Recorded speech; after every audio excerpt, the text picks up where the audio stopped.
What's going on, everybody? Welcome back to the Athletes Plus podcast. I'm Mike Lyons. I'm joined here with Sean Tarver. I got George Pollard over here, some Colorado Springs coaches, man. And, you know, COVID kept us away for a long time. But, you know, now we're back and we're able to be in the same room. We're able to talk. We're able to, you know, try to get back to some sort of normalcy, you know. So we're just back here checking in with y'all, man. What you been up to, George? Man, just trying to get back to normalcy. Normalcy. That ain't how you say it? Normalcy. I feel like that's the word. Normalcy. No, it's normalcy. Normalcy. All right. Yeah, we're going to look that one up. Yeah, come on, man. But yeah, that's the same thing, man. You know, I've been making big moves in my life. Oh, yeah. What's the news? What's the news? What's happening? You know, shout out to the whole world. I finally got me a head coaching job. Yes, sir. The new head coach of the women's program at Doherty High School, so I'm excited about that. Yes, sir. You know what I mean? I've been getting that rolling, you know, appreciate you. You know, but, you know, I'm excited. So that's what I've been up to, man. Through all the COVID, I still prevail. So in our pre-production meeting, you ain't think to bring up the Doherty job. I forgot about that. The whole thing. But no, that's big. That's big. Congrats. And appreciate it, I'm sorry y'all are going to have to lose to, like, Air Academy girls. Probably not, but they're go gonna ahead. What else? What up, Sean? What you been up to, bro? Man, I've been on the family side with it, man. Adding new additions to the fam. Doing some new coaching journeys with my bro G over here. Yeah, excited, man. Making some minor moves over here. I don't know if they minor though. You know, the strategy of it will show if it's major. You know, we're gonna get there. We're gonna get there. So let's be clear. You got a baby on the way, right? Yeah, baby additions to the fam. You coaching right now, right? Coaching summer ball. Yeah, we got summer going on. And you are no longer the assistant coach of the men's basketball program at Doherty? Yeah, man. You know, I had to, you have to kind of put stuff into perspective and kind of remember the vision that you wanted, or me personally, coming into Colorado. And George was one of them big influences on me and why I even came here. So to see him finally carry out on that vision that we had or whatever, I feel like it's a good move, and there was no choice but for me to go ahead and I appreciate that. Stay linked in with that. Stay locked in with that one. Damn, that's crazy. Y'all making moves, man. I'm just here. Nah, man, what you got going on, Mike? You got something going on, man. I'm just training kids outside. Lion. I'm just training kids outside, man, and just living life. This equipment in the house catching up dust. It's been a minute. But first, before we get started, man, we gotta make a special shout out to my man Kobe Bean right there. We got Kobe Bean. We got my man Nip right here. We got my inspiration over there. I don't know if y'all gonna be able to see it, but we got Childish Gambino. Y'all don't want to see that. Childish. Y'all don't want to see that. We got one of the realest there, and then we got Obama over here, man. You know, a symbol of hope. My president is black. My lamp. Yeah, whatever you just said. But yeah, so yeah, we got a couple changes, man, and a lot going on in life. And a lot of real stuff is still happening. We feel like we got over the COVID stuff. There's still a lot of it out there, but folks are really trying to get back to some more normalcy. There you go. Some normalcy. And as we're trying to get back to that normalcy, there's more social unrest. It wouldn't be right for us to come back and talk to you guys if we didn't bring up everything going on in the world right now, especially with, the killing of unarmed black men across the world and women. There's a lot going on. I'm not the most socially conscious person, right? But, I do have thoughts and I do have opinions, and I think what's going on right now is it's a little outrageous, man, for that to be happening. There's not a lot of equality out there, and I'm just I don't know. It's really hard to put in words, man. What do you guys think about everything going on from George Floyd to Ahmaud Arbery to Breonna Taylor? It's a lot to soak in, and I feel like all of that stuff happened like back to back to back to back, and it just keeps adding on to the year that we've been having thus far. With Kobe, of course, and with COVID and some other tragic things happening, man. So how are you guys, taking everything in right now? Shoot, I mean, for me, man, it just makes you appreciate every day that much more. You know, even just the little things that you have, you know, that I have, you know, just make you appreciate it, because your life could be taken, family members could be, you know, taken away from you, you know, things like that. So, you know, like you said, even when you're, you know, things don't seem very equal, you know, in our lives, but I appreciate being able to say that I'm a head coach of a program, and, you know, having the, you know, the career that I have.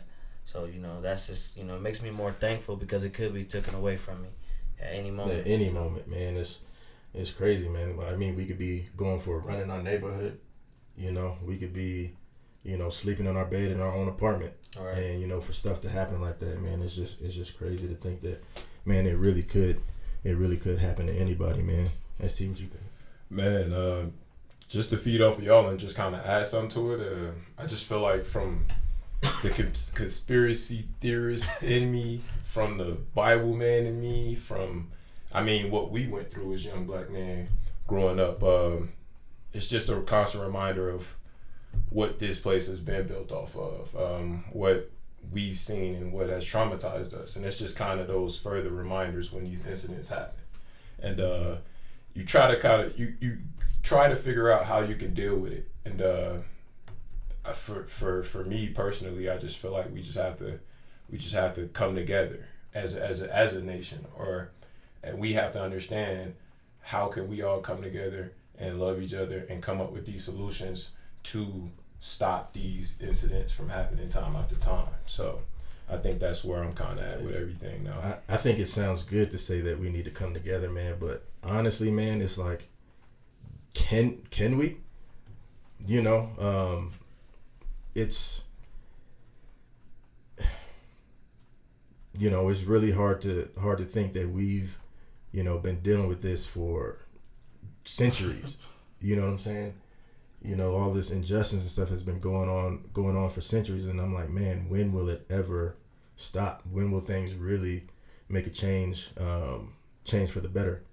And I'm just waiting, and I feel like, you know, this is gonna blow over, and then maybe in 5 more years there's gonna be another span where we're gonna have to be talking about some other folks, putting other names on T-shirts and stuff like that. And you know, I wanna say that everybody can come together, and that's what I really want, and I think it's possible, but, you know, always in the back of my mind, I'm like, man, I feel like we've been down this road before. What does that look like? You know, what exactly does that look like? Yeah, no doubt. And if we really want to get real on here, we could talk about those things. I mean, we can really cut it. I know we got a lot to talk about, but like, as far as the detail of it, we need a foundation as our nation. And we're talking about African Americans, quote unquote. We need to come together, and we need to have this foundation laid to where we can all be on one accord to stand up for ourselves in these things. We're seeing these incidents and we're all looking helpless. And if we took some leadership and we started to come together as a nation first and foremost, and we're talking about just separately us, then we would have to come to a solution. And like I said, there's different perspectives of where that's coming from my opinion, but I don't want it to be my opinion. It's what I believe in as far as a higher power and my spirituality. That's spiritual, and we can really cut into it, but yes, we can come together. Yeah. Our problem is we have been so divided mentally, and we've allowed people to divide us. So. Right. Yeah. So, you know, bottom line is, you know, we could really go deeper into this. I know, I don't want to be a repeat of all the newscasts and everything like that. I know everybody's really getting bombarded with with everything that's going on. So, we'll kind of leave it at that.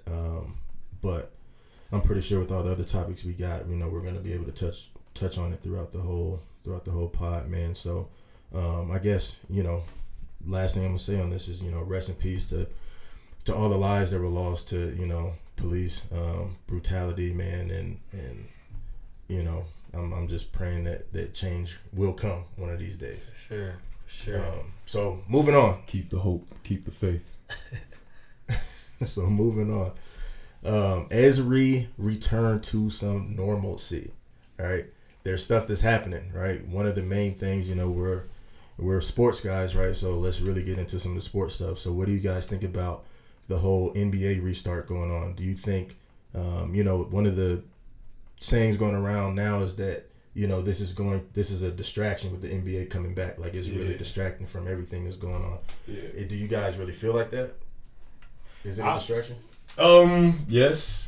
Yes, but with what the NBA has done throughout the years and the leadership put in position in the NBA and how the players have that creative control throughout the league, I think it's a yes and a no. I trust them. I think that you have powerful figures in the sport realm that speaks up. They speak up about social issues and they try to make these moves to where we can grow as a nation or whatnot. So I feel like it wouldn't take anything away. I think those guys, along with Adam Silver, they would find a way to collaborate and enhance what's been going on to make that change. That it could be a start of something special. So one of the things that's came out with the NBA and their restart is putting names or social issues on the back of their jerseys. What do y'all feel about that specific part of it? I know I get real ignorant to feel right, but what just came out with Mike Scott? Shout out to the 757. Yeah, that's what I was saying. Shout out to the 757. Yeah. But he said that they were just given a list. Yeah, right, they were given a list to choose from, and I guess that list is still in the works. They're working with the NBPA or whatever. Yeah. But that original, just giving them a list to say, okay, this is what you guys can put on the jersey. I feel like that part was a miss. Yeah, I feel like that's a mockery kind of. Yeah. And so I'm hoping that they go back and talk to the NBPA and be like, okay, let me get some input from the players on that versus just saying, all right, this is what you guys have to go with. Right. Choose from these three things: black, injustice, or equality. Right. You know what I mean? Like, like we really want to put stuff on there that we want, that we feel close and connected to. Right? Let us have a choice in that. I do think it can be approved by Adam Silver, things like the higher powers in the NBA. But I do think that the NBA players should be able to choose what they want to put on there. And then get it approved, as long as it's because there's some ignorant NBA players, so they don't get to be able to do they don't get to just say whatever they want. But kind of going back to your original question of is it a distraction, and the first thing come to my mind is it could be.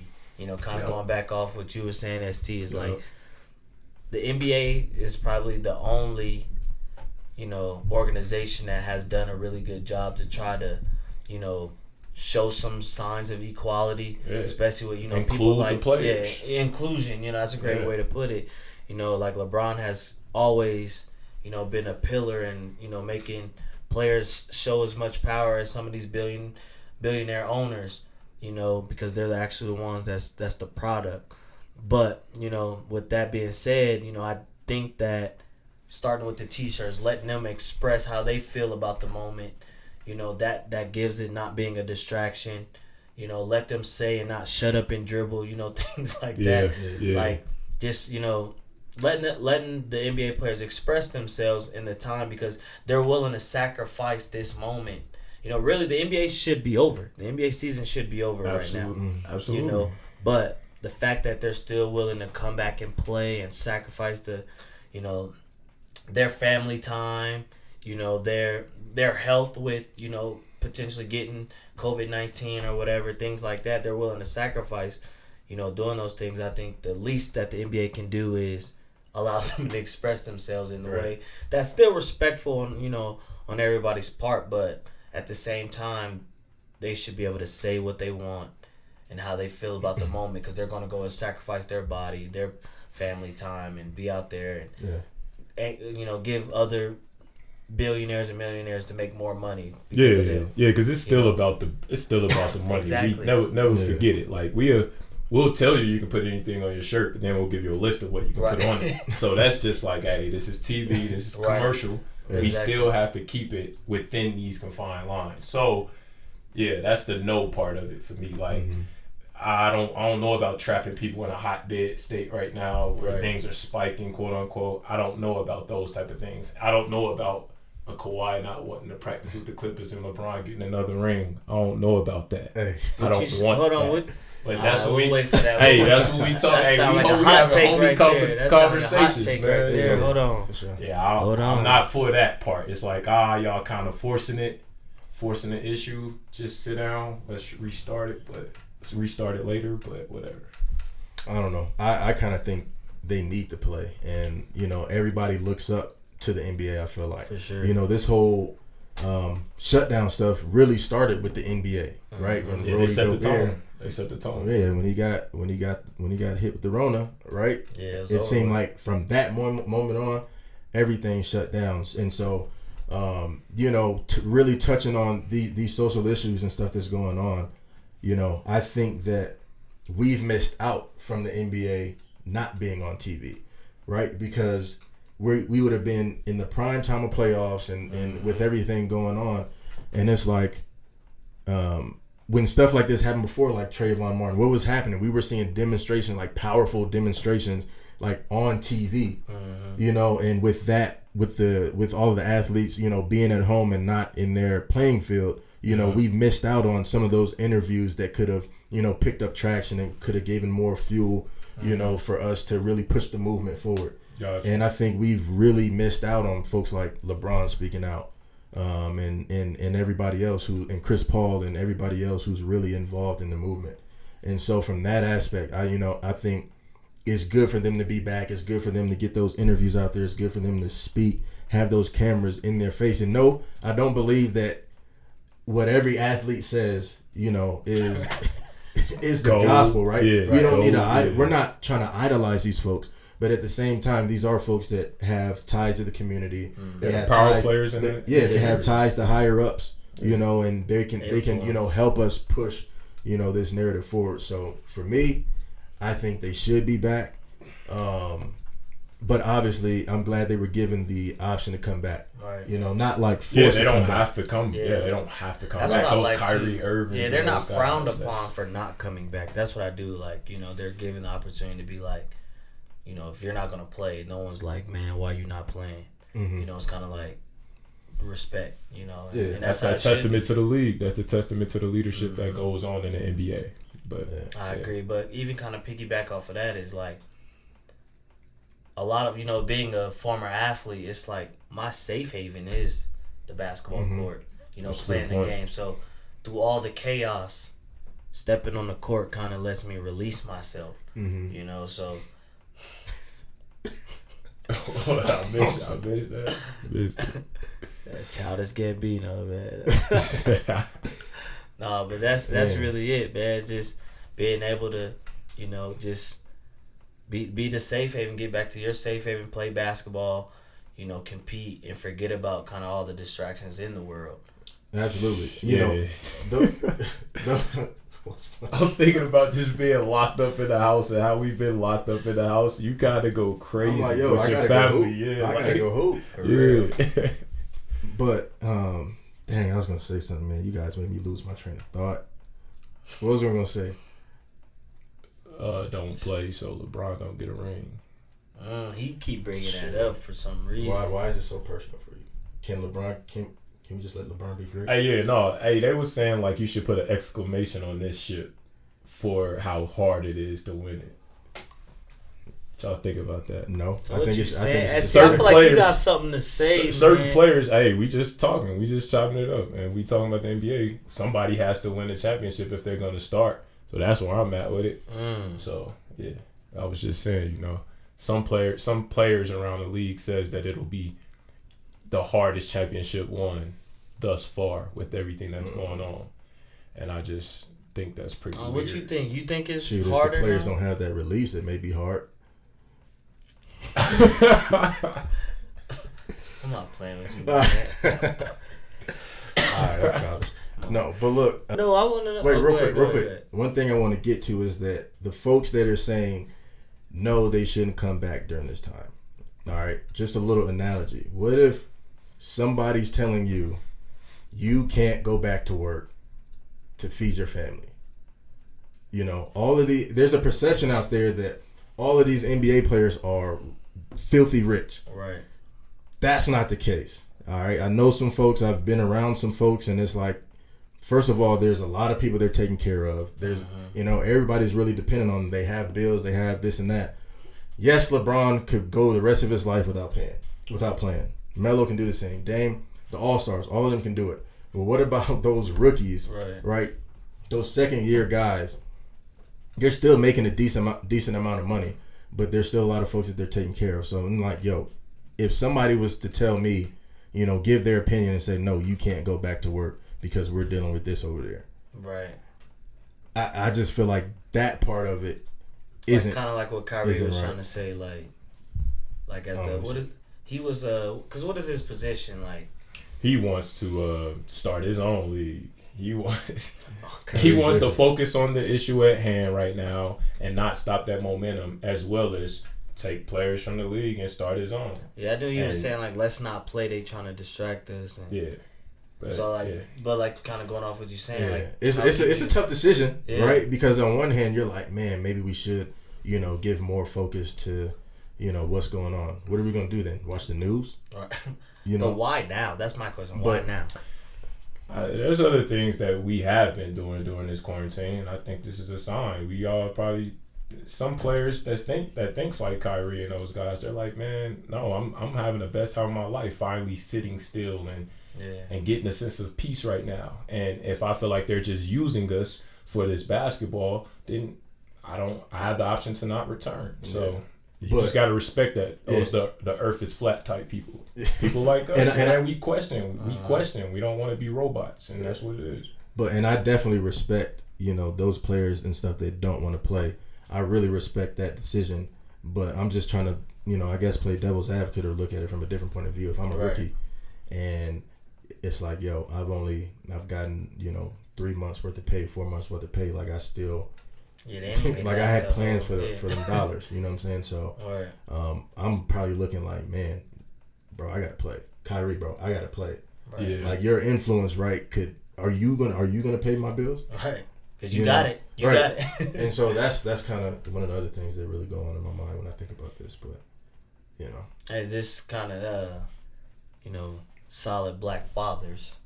Mm-hmm. Trevor Ariza decided not to play. Y'all seen that? Yeah, I did. Because he's going through his little custody. Custody battle, and the fact that like he only gets to see him during this time, and so he basically couldn't play, or he's either play and not get that time with his son, or not play and get to spend those couple months with him. So shout out to Trevor Ariza for that, because I think that's solid. That's a solid move, sacrificing that. And I think Dwight Howard was in a situation like that too, right? Where if he played, he wouldn't be able to see his son. But now he decided to play. But I think he's going to donate all his money to an organization. So respect to him and respect to everybody. With whatever they choose, whatever they decide. We're just here trying to bring some dialogue. For sure. But yeah, y'all get y'all input too. Let us know. Comment, like, share. All three of those. You hear me? What's the site? What's the YouTube, John? The Instagram? What's that? Athletes Plus what? Athletes Plus PLUS. Yes, sir. Not the plus sign. Yes, sir. All right. So pretty much, man, we could really talk all day about the NBA and their restart. I guess that's the plus to our athlete. But let's move on, man. There's a lot of other stuff that we want to touch on. So something else that's going on right now. The topic of HBCUs. All right. So for those out there that may not know what's going on, since everything's been going on with the social injustices against the black community, man. There's been more of a consciousness of our HBCUs, and when it comes to sports, sports are a big moneymaker for pretty much all the schools out there. When you look at some of the top conferences, from the SEC to the ACC to the Big Ten, Pac-12 and all that stuff. As an athlete growing up, you got high expectations and aspirations of going to some of these schools. And let's just keep it real. A lot of the top athletes in basketball, in football, a lot of the money programs, they're black people, right? They're African Americans, you know. And so one of the things that's been going on is like, should, you know, those athletes really consider going to HBCUs over going to, you know, some of these other top institutions and, you know, really making money for those schools versus, you know, keeping some of that money into the community and really building up the black community through these HBCUs, man. What do you guys thoughts on that? I mean, my first initial thought is, I think it's pretty cool. It's unique, you know. Being a basketball historian, I would call myself. You know, looking, PhD, baby. Let's get it. Looking back at some of like the 80s and 70s, like all-star NBA players, you know, you'd be surprised at some of the schools that they went to. Right. You know, a lot of them didn't go to, you know, UCLA, Duke, you know, Kentucky's, the Blue Bloods, Kansas, things like that. You know, sometimes it is a Central Arkansas or some, you know, down south or something like that. But so, you know, it'll be a unique situation to see some of those, you know, top 5, top 10 players or draft picks come from a HBCUs, you know, and give back to so-called our community, you know. But you know, so I mean, I'm for it. I mean, I do think that when you're big time, you know, when you're already basically could have went out of high school, you know, based off your potential, you know, I don't think it really matters what college you go to, you know. So if you feel like, you know, that's doing your part, you know, that's kind of what we've been talking about, is doing your part and using your platform. And if you feel like going to, you know, Hampton University, you know, and going and killing there, you know, I think that's a plus. You know, I applaud you for doing so. You know, and I actually think, you know, I was talking to my buddy earlier today about it, and I do think that it could help some of those kids.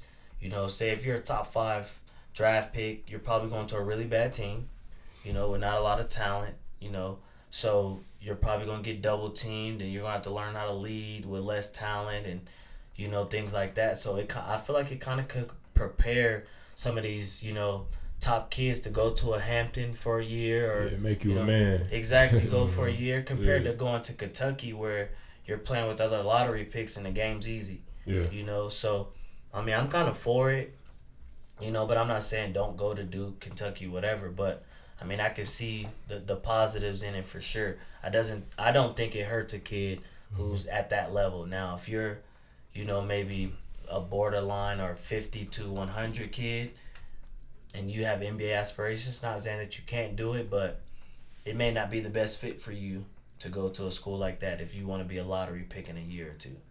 But when you're already projected a lottery pick out of high school, then I say do it. You know, go have fun. Go, you know, those campuses are crazy. You know, they're enjoyable. Yeah, man, I went on one of them tours, man. I went on a tour in high school. It was so live, man. Truth. Yeah. Which school? Which we went to Howard, Kentucky State. It was a couple, North Carolina State. We just went to it was like 10 schools. They were all kind of connected in that whole line or whatever. Did I go to Hampton? Yeah, we went to Hampton. Shout out to the 757. Yeah.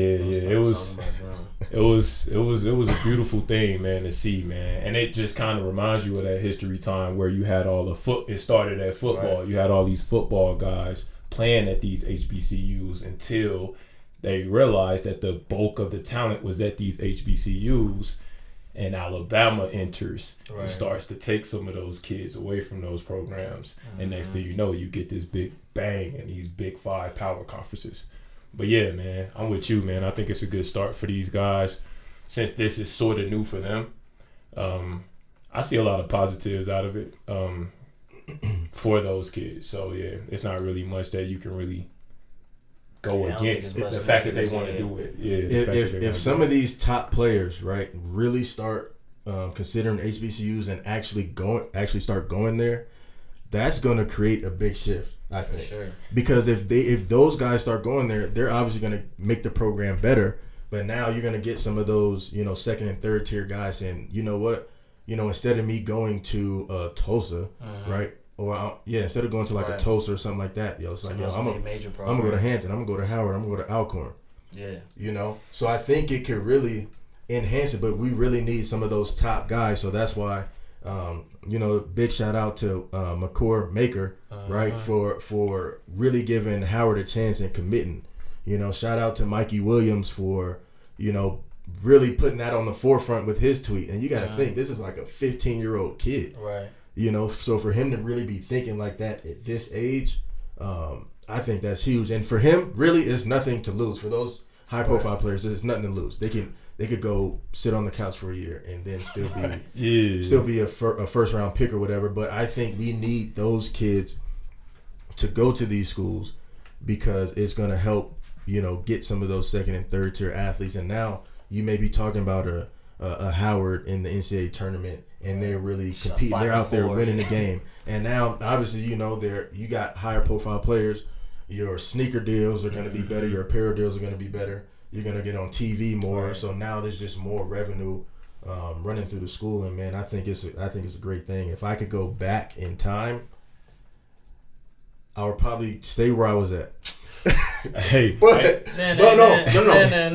look. Shout out to the 757 going. But I really wish I would have given an HBCU a chance, because I had those opportunities and had those offers, but it's like I was like, man, I don't know if it's really gonna get me those looks. So back then, it probably wouldn't have helped my situation, right? But what would have been great back then is that if it was the trend to go to those schools, then I would have been right there. And right. I really wish I would have given it a chance. Hampton's in Virginia. Don't play with me like that, bro. Don't play with me like that. I really don't know, is it? That's a 7-5, man. I probably still would have stayed where I was at, but I think I really wish I would have given it a chance because it probably could have changed my mind. Now, what if these kids that are committing to these HBCUs decide, nah, I'm gonna go where the money at. I changed my mind. I want to go to the G League. Walk that walk, talk that talk. And then that's what happens then. And that's why I said this is what we're witnessing right now with all these social issues is the power of that social media influence. Right. These Mikey Williams and McCord kids and whatnot, they were influenced by what they were seeing and what people were telling them to do. Now, this could always change by the next week. Mm-hmm. And that's the thing. Like, it's like, sure, but either way it goes, these small victories that we're getting, right? It'll drive us somewhere. We could only hope and pray that would drive us somewhere on a positive scale for us as a culture. Yeah. So if you could go back, what would you change anything different? I don't like to say I would change my past because it wouldn't. I would be a different person today. But saying that everything stays the same in your life, you just switch your schools. What do you do? I'm putting you on the spot. I'm gonna put both of you on the spot. You got more time to think. College, oh man, college is college. I look at it as like I wasn't a top tier NBA kid, so I was thinking school is school, and I need to get these credentials for when I leave here. I need to be able to do something with my life. Mm-hmm. That was the system. That's what I was told. Looking back at everything, sure, I would have rather been around my people and my culture. Like I said, that tour was one of the best experiences I ever had personally, going to these different HBCUs and seeing those guys and how the culture just all came together. But it was something about the funding there, the sanitation of it all. It was like, it's kind of... That's why we need these high-level guys to go there so that we can start to get some of that funding flowing through the school. I agree. And now those facilities are better. Right. Now the room and board better. I mean, we're just getting more money to those schools so they can keep adding on to it, right? Making it more attractive for folks to want to go there. So I think that's important, and keeping everything the same in my life, right? I would go to Hampton. I would stay home and go to Hampton. And that's my take on it. I love the Air Force Academy and the opportunity that it provided for me. But if I could still just switch out my school, then that's what I would do. What would you do? I think if it was me, if I was in that situation, like originally, I wasn't a top kid or getting recruited by Division I schools and things like that, but we know it's crazy, man. I'm a hooper now, but if I was in that situation, I do like, I don't think I would originally go, just because I don't think me being, you know, just if I was just like, you know, if HBCU was my level, and that being, you know, Division 2 or, you know, low level Division 1 kid, you know, I don't think me going to an HBCU would make a difference, and, you know, I don't think my platform would be big enough to influence that, you know, that institution or whatever. Now, if I was a top 5, top 10 kid in the country, and, you know, I was a projected lottery pick that for 1 year, then, you know, that would definitely make me consider, you know, going to a HBCU, because it's really a one and done mentality. I know I'm going there, you know, and I can generate revenue after 1 year, and, you know, sign a big time contract in a couple years and give back to that institution, or give back to a HBCU, or just all of the HBCUs. You know, maybe start a trend, you know, kind of like what Maker, what's his name? Makur is doing, you know, and, you know, that would kind of consider, you know, make me think of something different. But just being George, you know, fresh out of high school, 2008, nah, probably not going. I ain't gonna lie to you. Yeah. That's tough, man. I know we can't. I don't know, man. I don't ever want us to get it twisted, man. You know, like, sure, these are small victories and whatnot, but, man, the battle is, like, beyond what we can even fathom, especially from the education standpoint. And it kind of reminds me when I went to this Education to Color Summit last summer, and they were just kind of telling us, like, man, we have to break down these white supremacy walls from the top of the education system, and to see, like, a Mike Williams or McClure considering those things. Sure, those are small victories, but we have to continue to do that, but much more. So yeah, man, it's tough to say if we would do that if we was kids, if we couldn't really make that change. Absolutely. So, you know, what you kind of brought up earlier with some of the older athletes going to HBCUs, it made me want to think, and I took the liberty to do some research on it. Fact check. All right. Fact check. So, boom. Yeah. There you go. We got Clues Bomb. We got now Clues we need, Bomb. That's what it is right there. That's it. Fact check. So, here we go. All right. Some of the top, this article says like the top 25 athletes to go to HBCUs, right? I don't know all these people. Just let y'all know that ahead of time. But number 1 on this list, Charles Oakley. Where did he go to school? Wait, my first thing is Charles Oakley really the top 20? Like number 1? No, actually, this. Wait, don't tell me now. I don't think this is. Yeah. I don't think this is ranked 1 through 25. This is just top 25. Dang, the first person to show up on the joint, right? Charles. Okay, where did he go? Oakley. Charles Oakley. It's from. Where's he from? From the East Coast. He played New York. Stop playing. He went to Chicago first, man. Oh, Just yeah. watched the Jordan documentary. All right, bro. Y'all playing. Charles Oakley, Virginia Union. You know. That's why he said. You know, Virginia's the first colony and stuff. It's you know, there's a lot of history there in Virginia. A lot of it's not great, but I don't think I care but you know, Virginia there's much. a lot of athletes that come out of Virginia. Myself being one of them.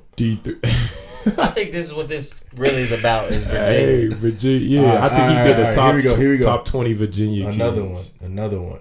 Shannon Sharp. Where'd he go? Shay Sharp. Where we at? Let me tell you something. Skip. Yeah, see, that's Southern. That's Alabama or something. Alabama A&M. Tech.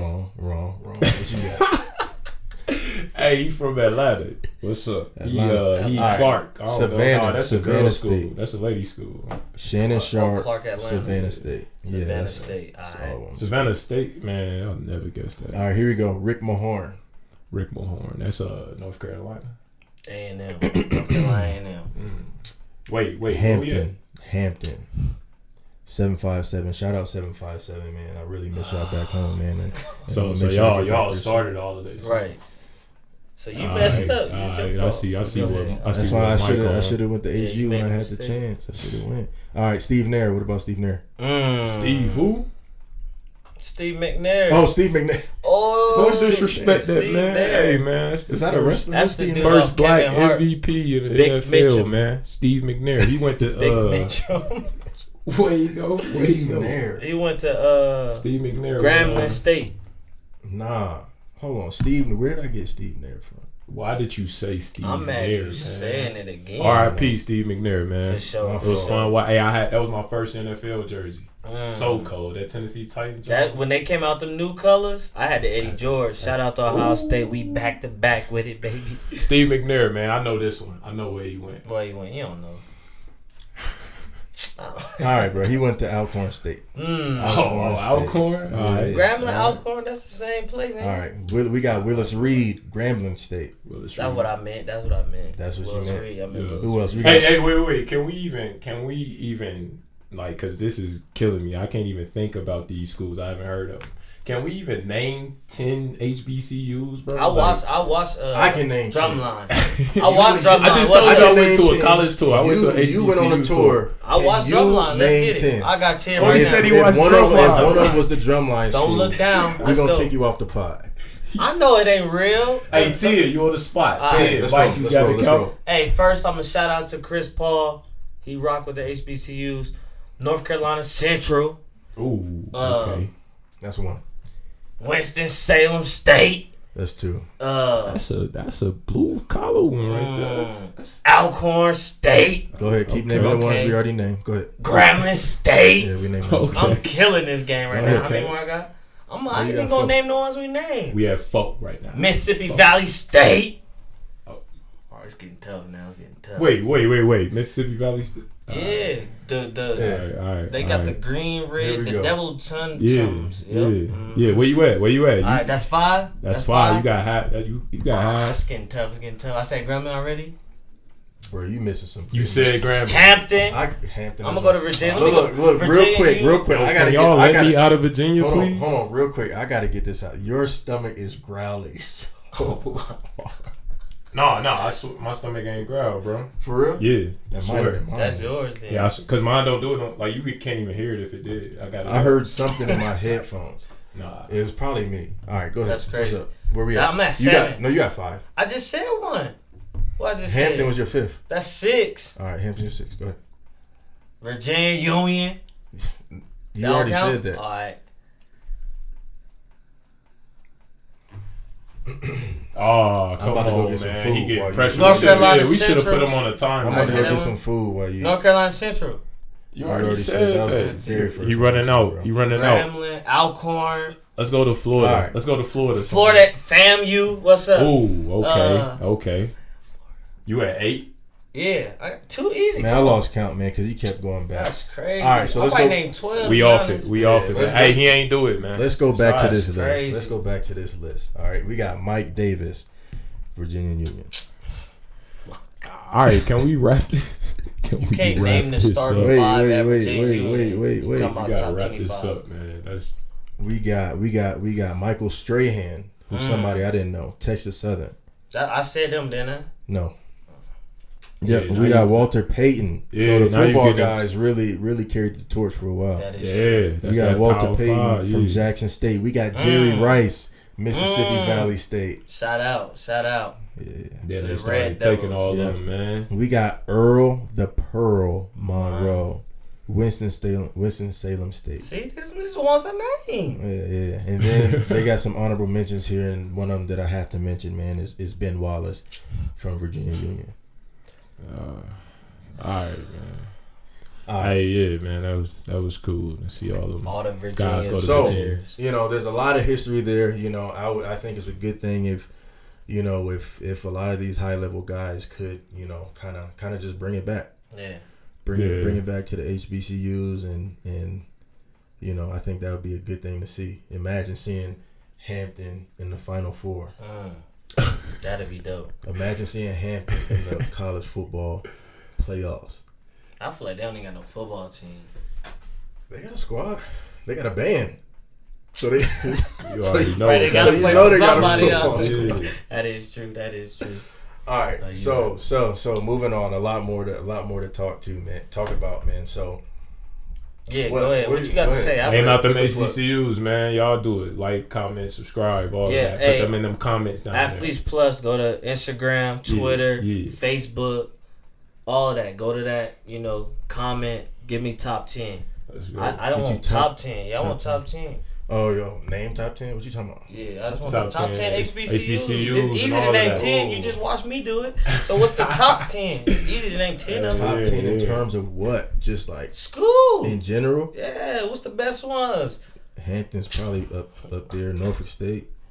Hey man, I ain't trying to have no more Virginia talk. Let's go to the next. Where we at? All right, so and moving on. All of us, all three of us, right? College or club coaches here in the Springs. Yeah. Me, I coach for Pluto 16U. We went to Wichita 2 weeks ago, and then we won a championship because I was really on my game. I was really on my game that week. You know, Phil Jackson type? Yeah, there was 40 teams. We finished number one. Okay. It was like, Solid. you coaching for Pluto 17U, right? Sean, I have no idea who you coach for. Colorado Hoops Academy, man, merging program right now, man. We've been out of Denver with it. Merging? Been out of Denver Or with it. emerging? Yeah. What, who? We out here merging. Y'all merging? Yeah, we out here merging. We out here combining. More. The Gotcha. more of us come together, Strength the in more of numbers. us come together, the more we can take this over, man. Okay, But that's okay. another story. You got a championship this past weekend, didn't you? Yeah, out of Denver, the iHoop Nation tournament, man. Shout out to them young killers, man. Yes, sir. Hoops Academy doing it. So, with that being said, right, we went through this whole period, right, when COVID first hit, we had press pause on everything. I know for us, with Pluto, we had tryouts. I don't think you guys had tryouts yet, right? Not at that time, we didn't. And so we had tryouts, we had the team picked, and we had our tournament schedule picked and all that stuff, and then COVID hit and we had to hit pause, right? And so now, everything, we're coming back to some normalcy. Right. Hey, that's the word for Normalacy. We're coming back to some normalcy, right? Or trying to get back to that. And so tournaments are starting up. Like I said, our program, we went out to Wichita to play a couple weeks ago. You played this past week, and tournaments are still flowing. Actually, we were actually supposed to go to Vegas, this week coming up. But we was all supposed to with the rise in COVID again, and some of those hot spots, like you mentioned earlier, like Florida's one of those hot spots. Vegas was a hot spot, so they canceled that tournament. But there's still a lot of basketball happening, right? So these tournaments are happening, and there's a lot of precautions that these tournament directors and stuff are taking. Like, what are they doing? I know in Denver they're really getting in there, bro. Like, every time we enter the building, we had to enter in as a group. Oh wow. Thermometer checks, so you couldn't stay out in the sun too long. You had to kind of show up 20 minutes before your game time, so you're not too hot temp wise, and you can check in. Once you are in, you all have to check out together. Everyone's wearing masks, so they were kind of on it, man. But it was cool. It was good organization up that way. I know it was kind of different for y'all when y'all went out of state though. How was it in Wichita, G? It felt pretty Normalacy out there. Yeah. Bro, I'm not gonna lie. Wichita felt like they didn't know what COVID was. See, but I heard that it spiked out there when that was over. But that's the thing is they're already social distancing in Kansas because no one lives next to each other. So they was cool, like they was already straight. Like that's that Midwest mentality, bro. Shout out Indiana, Kansas, all of that. There was one gym that you had to wear a mask as a spectator, but outside of that, I mean, you could tell like they didn't put the bleachers out at some places to try to prevent you from hanging out and sitting down close to each other. But outside of that, we hoop. I mean, they encourage people to bring their own chairs and stuff, and so that tournament was a little bit weird for me. I'm feeling more comfortable about going out to Omaha this weekend because they're going to be doing the temperature checks. Yeah. They're going to be, you can't enter the gym 20 minutes before your game time. You got to leave immediately after your game. Coaches got to wear a mask. Players got to wear a mask unless they're coaching or playing. All spectators have to wear a mask, so those precautions that they're taking are much better than what we, witnessed previously. But, if we have to do all of that to play, like, should we be playing or should we just be chilling? So I think we kind of like, with me coaching from a different squad and y'all coaching for a different squad right now, I feel like you get to see both sides of that coin. It's just another story. It's another story, But yeah, we wrong team. Nah, we on the right team. Go ahead. I'm the team. When you think about that stuff, And you think about the size of the coin and how it's the difference from a Denver squad versus the Pluto squad right now. Certain parents on certain squads are afraid to travel still. Certain parents are not comfortable with it because of all of these precautions. And then those spikes after these out-of-town tournaments when that stuff happens. So I think from that perspective, it's a sense of force, man. It's like some tournaments don't even have bracket play anymore. It's a weird environment right now, man. It's kind of weird from that perspective, man.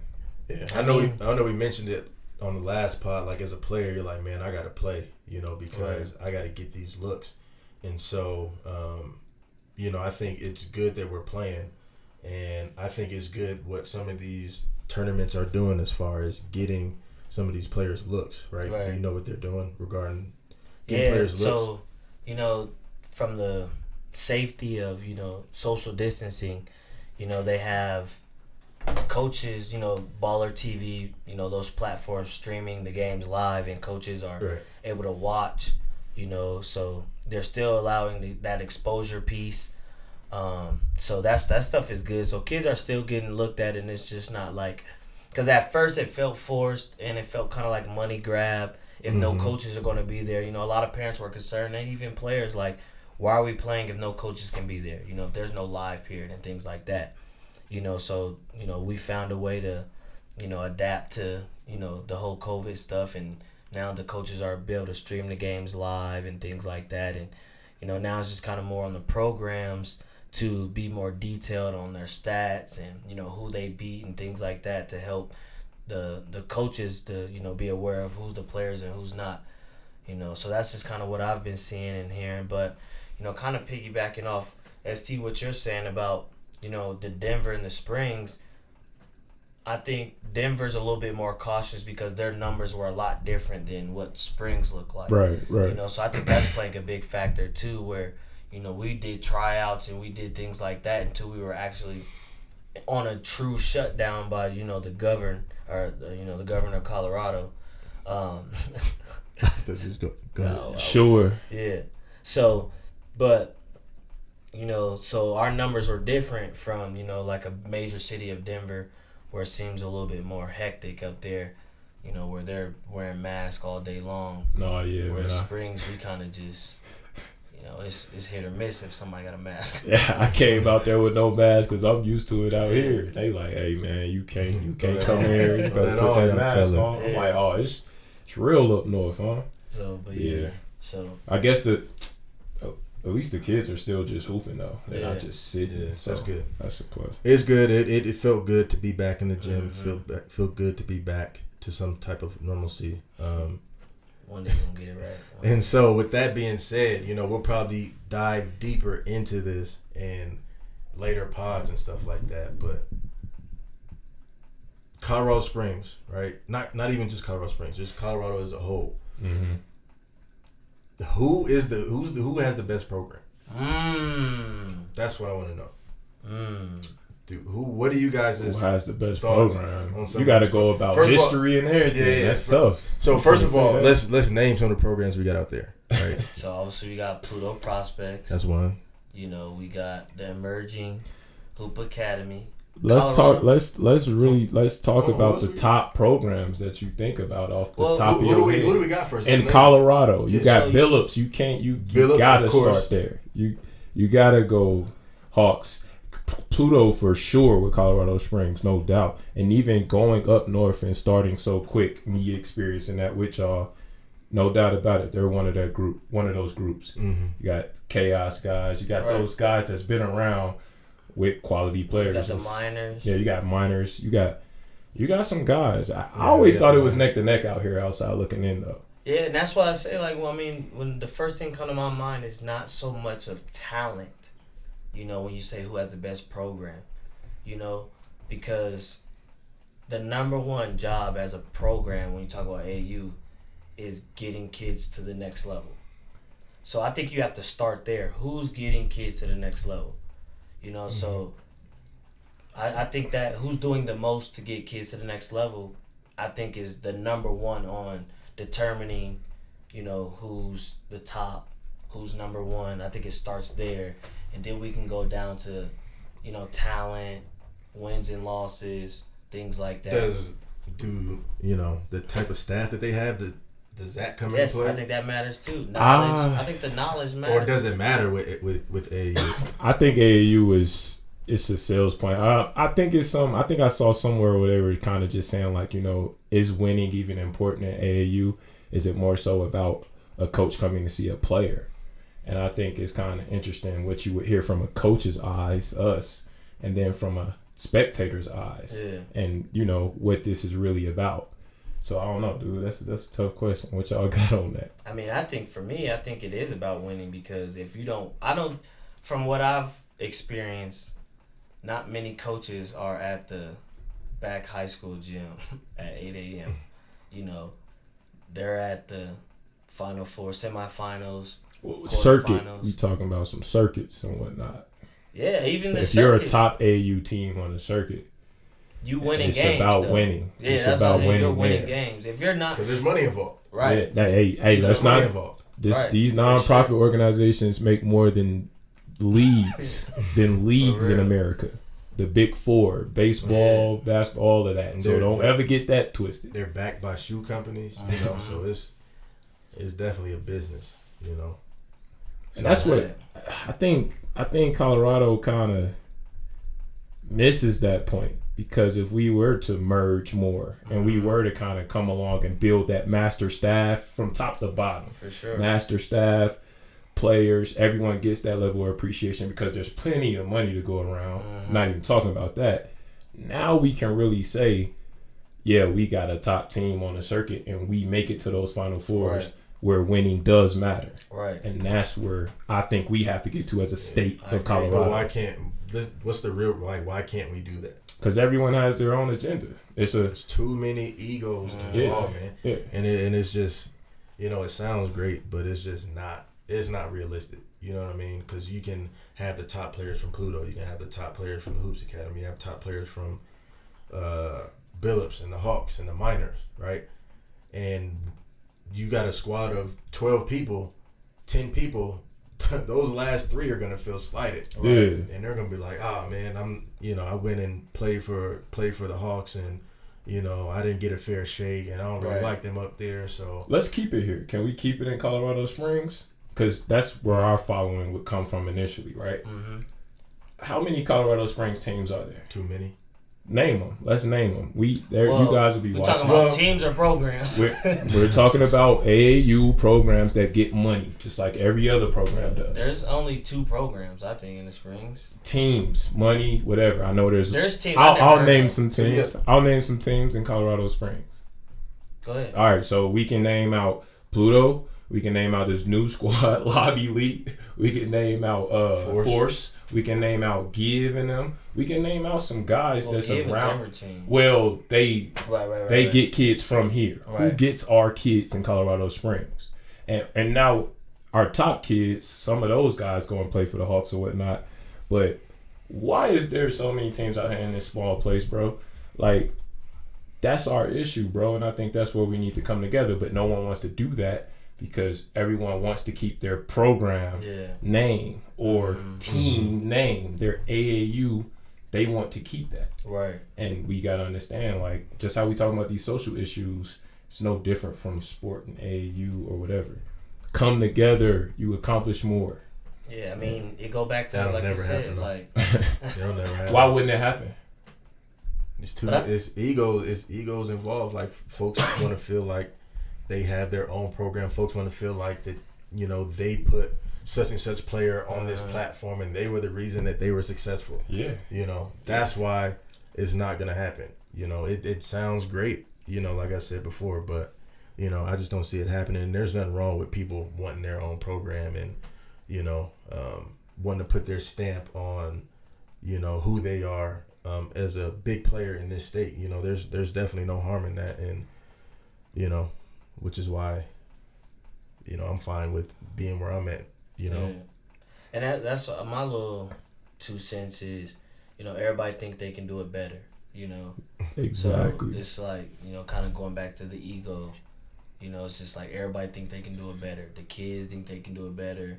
The parents, the coaches, the adults involved, everybody think they can do a better job than whatever situation they was in before. Yeah. So they go out and do their own thing, or the grass is greener on the other side. When it all comes down to just be better at basketball and you'll be fine. Yeah, and meanwhile, other top AAU programs, you coming from one of them, are worried about how high we gonna get up in these rankings. How many more offers are our top kids gonna get? Right. That's what they're worried about, top to bottom. Mm-hmm. Instead of, oh, I want to be the reason that this kid makes it. And that's not genuine to me. That's not authentic. And I think you fail. You eventually fail. Yeah, and that's where it's tough. It's a tough environment out here, AAU wise. It's interesting. I wouldn't say tough. I would say it's interesting. Yeah. There's a lot more that we're gonna get into with the whole, club scene, the training scene, and everything along those lines, and we're gonna have to get real about some of those topics. Like we can't start tiptoeing. Yeah. We're doing a little bit of tiptoeing today. Yeah. But we're gonna have to cut it off at some point because it's 11:05. My stomach's growling. Your stomach's growling. I already know you said Shout out to wifey. She got the spaghetti waiting. You so hungry, you ain't even hungry no more. Hey, I got these salmons waiting on me. Some honey salmon, y'all. All right. So, man. With that being said, I think this was a good pod. We talked about a lot of different things, and I just want everybody out there to be aware of, some of the stuff we're doing. We do have, some stuff that's coming out. I don't know if I should say it yet. Nah, hold on. I mean, right now, just tune into these. We got some platforms. Tune into the pod. Follow us on Instagram. Follow us on Twitter. Follow us on Facebook. What's that name, Lion? Athletes Plus Media. All right, Athletes Plus Media. There's a lot that's going to be going on, man, and we just want to keep giving you guys quality, content. So on YouTube, make sure we like, right? We share and we subscribe. All right. The big three. Yeah, so, man. Y'all got any final words? We good to go? I'm hungry. I'm starving. Yeah, give us that feedback on what y'all think about what's up or what we need to talk about, man. Let's all talk about it. Yeah, for sure. All right. So with that being said, man, until next time, man, we're gonna holler at y'all, man. Y'all have a good one out there. Love.